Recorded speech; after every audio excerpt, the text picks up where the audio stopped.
Assalamu alaikum dear students, I hope you all will be fine. Today our topic is Born-Haber cycle. Born-Haber cycle is the application of Hess's law.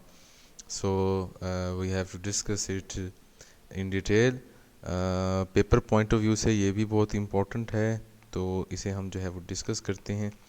देखिए purpose of बोर्न-हाबर cycle क्या है वो भी हम find out कर लेते हैं यहाँ पे. बोर्न-हाबर का जो बेसिक पर्पस है वो है ऐसी इंथैल्पी को कैलकुलेट करना जिसे डायरेक्टली कैलकुलेट करना मुमकिन नहीं था, और ये हम यहाँ पे कैलकुलेट करना चाह रहे हैं to calculate the lattice energy of ionic compounds, lattice energies of ionic compound, like हम उसे कह देते हैं कंपाउंड लाइक हमारे पास NaCl है जैसे, तो हम NaCl की फाइंड आउट करेंगे कि ये किस तरह से जो है वो कैलकुलेट की जा सकती है, क्योंकि डायरेक्टली कैलकुलेट करना लैटिस एनर्जी को पॉसिबल नहीं है इसमें. लैटिस एनर्जी किसे कहते हैं? लैटिस एनर्जी कहते हैं जब गैसियस आइंस मिलकर और आपके पास जनरेट करती हैं किसी भी सॉलिड लैटिस को, क्रिस्टल लैटिस को, तो उसके दौरान जो एनर्जी रिलीज़ होती है उसको हम लैटिस एनर्जी का नाम देते हैं. तो लेट वी स्टार्ट. लेकिन सबसे पहले हमारे पास इनिशियली मौजूद है आपके पास सोडियम मौजूद है सॉलिड फॉर्म में, और इसके साथ आपके पास Cl2 मौजूद है गैसियस फॉर्म में. या तो ये दोनों आपस में डायरेक्टली रिएक्ट करें और NaCl की फॉर्मेशन कर दें, NaCl क्रिस्टलाइन फॉर्म में, पॉजिटिव और ये नेगेटिव. ठीक है, तो इस अमल को हम नाम देते हैं बेसिकली हीट ऑफ फॉर्मेशन. ये फॉर्मेशन का अमल है. एलिमेंट्स का मिलकर कंपाउंड बनाना फॉर्मेशन का अमल है, और एनर्जी रिलीज़ होगी फॉर्मेशन की. अगर यही रिवर्स स्टेप अगर होता है तो एनर्जी आपके पास एब्जॉर्ब होगी, तो प्लस डेल्टा HF आपको देखने को मिल सकता है. इसके बाद नेक्स्ट हम बात करते हैं, या तो आपके पास ये डायरेक्टली कन्वर्ट हो जाए या फिर ये आपके पास पहले ये कन्वर्ट हो Na प्लस गैसियस फॉर्म में, Cl नेगेटिव गैसियस फॉर्म में. दूसरा रूट ये है आपके पास, और फिर जब ये कन्वर्ट होगा आपके पास तो ये माइनस डेल्टा HL, ये लैटिस एनर्जी है गैसियस आइन से मिलकर और सॉलिड लैटिस का बनना, ये आपके पास है लैटिस एनर्जी. तो एनर्जी रिलीज़ होगी फॉर्मेशन में, और अगर रिवर्स स्टेप अकर होता है तो प्लस डेल्टा HL आपके पास देखने को मिलेगा, यानी कि एनर्जी आपके पास एब्जॉर्ब हो सकती है. अब हमारे पास जो ये ट्रांजिशन है एलिमेंट से आइंस का बनना, ये एक से ज़्यादा स्टेप्स के ऊपर मुश्तमिल है, तो इसके लिए कोई स्पेसिफिक हम प्रोसेस नहीं असाइन कर सकते, तो डेल्टा HX कह देते हैं इसे. तो डेल्टा HX अगर हमने लैटिस एनर्जी कैलकुलेट करनी है तो याद रखिएगा हमें डेल्टा HF और डेल्टा HX की वैल्यू पता होनी चाहिए, उसके बाद ही हम लैटिस एनर्जी फाइंड आउट कर सकते हैं, अदरवाइज़ ऐसा पॉसिबल नहीं है. तो ये डेल्टा HX को कैलकुलेट करने के लिए हमें ये वाली एक्सप्लेनेटरी डायग्राम जो है वो यहाँ पे बनानी पड़ेगी, और इसको मज़ीद एक्सप्लेन भी करना पड़ेगा. तो हेयर वी गो, मैं आप लोगों को ये समझा देता हूँ. फ़िलहाल मैंने जो डायग्राम बनाई वो आपके पास ये वाली मौजूद थी. तो लेट वी स्टार्ट. हम जो है वो डायग्राम जो है वो मैं ये आपको समझा देता हूँ कि ये किस तरह से बनानी है आप लोगों ने. इट इज़ वेरी इजी अगर इसे तरीके से बनाया जाए तो. देखें ये हमारे पास इस तरफ मौजूद है. सबसे पहले आपके पास एनर्जी लेवल्स को हमने एक्सप्रेस करना है. तो ये देखिए ये एनर्जी लेवल है. यहाँ पे आपके पास सोडियम गैसियस सॉलिड फॉर्म में मौजूद है, और इसी तरह से आपके पास जो Cl2 है ये गैसियस फॉर्म में मौजूद है. या तो पहला काम ये हो सकता है कि ये डायरेक्टली मिल के क्या बना दें, आपके पास डायरेक्टली NaCl के अंदर तब्दील हो जाएं. तो इस अमल को हम नाम देते हैं हीट ऑफ फॉर्मेशन का. तो delta H of NaCl, delta HF of NaCl जो होगा आपके पास वो बेसिकली बराबर होगा डेल्टा HF ऑफ NaCl, वो बराबर है -411 किलो जॉल पर मोल के, -411 किलो जॉल पर मोल के बराबर है. तो ये है हमारे पास. अगर मैं आपको ऊपर की डायग्राम दिखाऊं तो ये मैंने डायरेक्ट प्रोसेस जो है वो आपको लिख के दिखाया, यानी कि that is converting into this. अब यहाँ से यहाँ में और इधर से इधर में कैसे कन्वर्जन होगी, ये हम अब नेक्स्ट डायग्राम्स में इसे करने की कोशिश करेंगे। देखिए नेक्स्ट, उसके बाद हमारे पास है, या फिर दूसरा स्टेप ये है कि पहले वो आइंस के अंदर तब्दील हो। देखो आइंस के अंदर तब्दील करने के लिए हमारे पास दो सिचुएशंस हैं, इसमें से एक इलेक्ट्रॉन भी निकलना चाहिए और इसी तरह से इसे गैसियस स्टेट में भी आना चाहिए, इसी तरह से इसे मॉलिक्यूलर से एटॉमिक फॉर्म में भी आना चाहिए और इसको इलेक्ट्रॉन को गेन भी करना चाहिए। तो हमारे पास टोटल 4 स्टेप्स हैं जो अक्कर होने चाहिए। मैं इधर साइड पे लिख देता हूँ उनको, यानी कि Na सॉलिड को पहले तब्दील होना चाहिए Na गैसियस स्टेट में, इसी तरह से Na गैसियस स्टेट को फिर तब्दील होना चाहिए Na प्लस गैसियस स्टेट में, साथ में एक इलेक्ट्रॉन लूज़ करेगा। हाफ Cl2 को पहले खाली Cl में तब्दील होना चाहिए, ये भी गैसियस स्टेट में, और फिर उसके बाद हमारे पास जाकर जो लास्ट में है कि उस Cl गैसियस स्टेट को एक इलेक्ट्रॉन को गेन करके तो Cl नेगेटिव गैसियस फॉर्म में आ जाना चाहिए। तो ये जो दोनों आपके पास Na प्लस गैसियस फॉर्म में, Cl नेगेटिव गैसियस फॉर्म में, ये फिर कंबाइन करके NaCl बना सकेंगे। तो अब 4 स्टेप्स को मैं मेंशन करने जा रहा हूँ। हियर वी गो।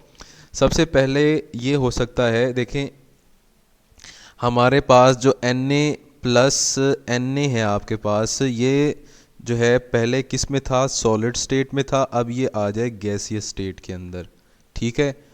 अच्छा, उसके बाद बाकी चीज़ें अनचेंज्ड, बाकी चीज़ों पे कोई फ़र्क भी नहीं पड़ा, वो वैसे की वैसी ही रहेंगी गैसियस फॉर्म में। अच्छा, इसके दौरान जो एनर्जी आपके पास, डेफिनेटली एनर्जी चाहिए होगी सॉलिड से गैस बनाने के लिए, तो डेल्टा H हम उसे कहते हैं एटोमाइजेशन ऑफ सोडियम। वो हमारे पास बराबर है मेरे ख्याल में almost it is equal to 108, it is equal to 108, ये 108 किलो जूल पर मोल एनर्जी आपके पास दरकार है। ये स्टेप हो चुका। दूसरा स्टेप क्या करना है, ये करने जा रहे हैं। तो उसके लिए हमें सबसे पहले क्या करना है, सबसे पहले हमने एनर्जी फिर से गेन करेगा और ये जो है वो एक इलेक्ट्रॉन को लूज़ करने जा रहा है अब। तो देखिएगा, इलेक्ट्रॉन लूज़ करके Na प्लस और साथ में वो इलेक्ट्रॉन, फिर साथ में हाफ Cl2 और गैसियस फॉर्म में आपके पास, और ये हमारे पास ये भी गैसियस फॉर्म में। तो इसकी जो एनर्जी है आपके पास, ये दूसरा स्टेप हो चुका। इसकी जो एनर्जी है वो है 496, तो उसे हम कहते हैं ionisation energy of sodium is equal to plus 496 kilo joule per mole. अच्छा, तीसरा स्टेप क्या है, तीसरा स्टेप क्या है, तीसरा स्टेप करने जा रहे हैं। तीसरा स्टेप हमारे पास है, हियर वी गो, तीसरा स्टेप हमारे पास है, यहाँ से देखिएगा आप लोग, ये तीसरा स्टेप है। तो यानी कि Cl2 को अकेले Cl में तब्दील करना है। तो तीसरा स्टेप करने जा रहे हैं, तो आपके पास फिर से एनर्जी रिलीज़ नहीं, एब्जॉर्ब होगी। बाकी सारी चीज़ें सेम हैं। आपके पास ये होगा Na प्लस गैसियस फॉर्म में और प्लस इलेक्ट्रॉन प्लस आपके पास Cl में तब्दील हो गया गैसियस स्टेट में, ठीक है। इसे भी हम एटोमाइजेशन का नाम देते हैं। ये आपके पास है delta HAT of dissociation energy है वैसे तो, ये हमारे पास है आलमोस्ट 121, और फिर फाइनली ये वाला इलेक्ट्रॉन इसके अंदर ऐड अप होना है, तो हम इसे एक्सटेंड करते हैं थोड़ा सा। तो ये इलेक्ट्रॉन इसके अंदर फाइनली जब ऐड अप हो जाएगा तो हमारे पास एनर्जी होगी रिलीज़। तो रिलीज़ होने के बाद एनर्जी फिर किसके बराबर होती है वो देखिएगा, हमारे पास Na प्लस गैसियस फॉर्म में वैसे के वैसे, और प्लस अब Cl नेगेटिव हो जाएगा गैसियस फॉर्म में। अब ज़रा गौर कीजिएगा ऊपर वाली इक्वेशन के ऊपर, तो देखो हम लोग यहाँ तक पहुँच चुके हैं। 4 स्टेप्स होने के बाद हम लोग यहाँ तक पहुँच चुके, ठीक है। 4 स्टेप होने के बाद हम लोग यहाँ तक पहुँच चुके हैं। तो अब हमने नेक्स्ट जो है वो मूव करना है, यानी कि एक स्टेप से वो फाइनली इसके अंदर तब्दील हो सकता है, इसके अंदर तब्दील हो सकता है एक स्टेप के अंदर। फाइनली देखिएगा दोबारा इक्वेशन को, तो यहाँ से हमारे पास जो एनर्जी है वो होती है इलेक्ट्रॉन एफिनिटी। तो इलेक्ट्रॉन एफिनिटी मैं लिख रहा हूँ यहाँ पे, तो delta H E A of chlorine वो कितनी है, -349 आपके पास है किलो जूल पर मोल। तो फाइनली क्या होना है अब कि ये इसमें कन्वर्ट हो सकता है, तो वो हमारे पास है डेल्टा एच एल। यही तो हमने फाइंड आउट करना है, यही तो हमने कैलकुलेट करना है। ठीक है जी। अब हमारे पास, मैं इसे थोड़ी देर के लिए रेज़ कर देता हूँ, ये हमारे पास, बल्कि इसे रेज़ नहीं करते, इसी के आगे मैं एनर्जीज़ इसकी लिख देता हूँ। तो इसकी एनर्जी है +108, इसकी एनर्जी है +496, इसकी एनर्जी है +121, और इसकी जो नीचे मौजूद है इसकी एनर्जी है आपके पास -349। तो आप लोगों ने टोटल करना है, वो आपके पास बराबर होगा किसके, डेल्टा एच एक्स के। तो delta H X will be equal to, हमारे पास ये बराबर होगा, delta H X will be equal to delta H 80 of sodium plus delta H ionization energy of sodium, फिर डेल्टा एच आपके पास 80 ऑफ क्लोरीन, फिर डेल्टा एच आपके पास इलेक्ट्रॉन एफिनिटी। तो ये इन सब का मजमुआ होगा, आप इन सब को ऐड कर दें, ये होगा +376।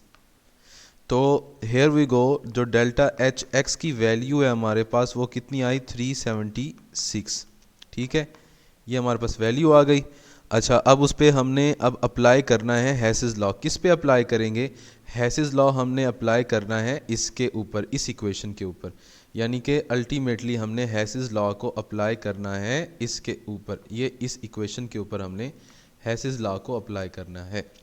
तो हेसिस लॉ को अप्लाई करेंगे यहाँ पे हम लोग, कीनली देखिएगा, यहाँ पे मैं लिख रहा हूँ अप्लाई हेस लॉ।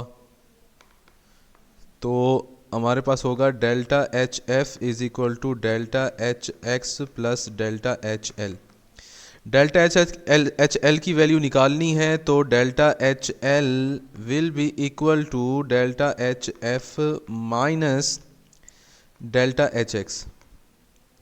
अब दोनों की वैल्यूज़ हमें पता है, देखें डेल्टा एच एफ की वैल्यू क्या है, ये मेंशन्ड है, ये -411। तो दोनों वैल्यूज़ लिखें आप लोग, -411 -376, ये वैल्यू है 376 is equal to delta H L, और डेल्टा एच एल को हमने क्या लिखना है, -787 which is the required value. तो इस तरह से आप लोग किसी भी कंपाउंड के लिए लैटिस एनर्जी कैलकुलेट कर सकते हैं। Let's have a look on your book, आप लोग किताब के ऊपर देख लीजिएगा। देखें जी, सबसे पहले ये डायग्राम मौजूद है आपके पास। ठीक है, सबसे पहले आपके पास ये डायग्राम मौजूद थी, फिर उसके बाद ये डायग्राम मौजूद है आपके पास, ये मैंने पूरा एक्सप्लेन कर दिया। ये इक्वेशन देखिएगा, उसके बाद इन सब की वैल्यूज़ को अलग अलग मेंशन किया गया है। ये सारी वैल्यूज़ हमने ऐड करके तो 376 निकाला डेल्टा एच एक्स, फिर हेसिस लॉ अप्लाई किया, और फाइनली हमने ये वैल्यू कैलकुलेट कर दी। बहुत इंपॉर्टेंट सवाल है, इससे रिलेटेड कोई भी आप लोगों को कन्फ्यूजन हो वो आप लोग मुझसे एनी टाइम डिस्कस कर सकते हैं। तो कल इनकी डिस्कशंस करेंगे। अपना ख़याल रखिएगा, तब तक के लिए अल्लाह हाफिज़।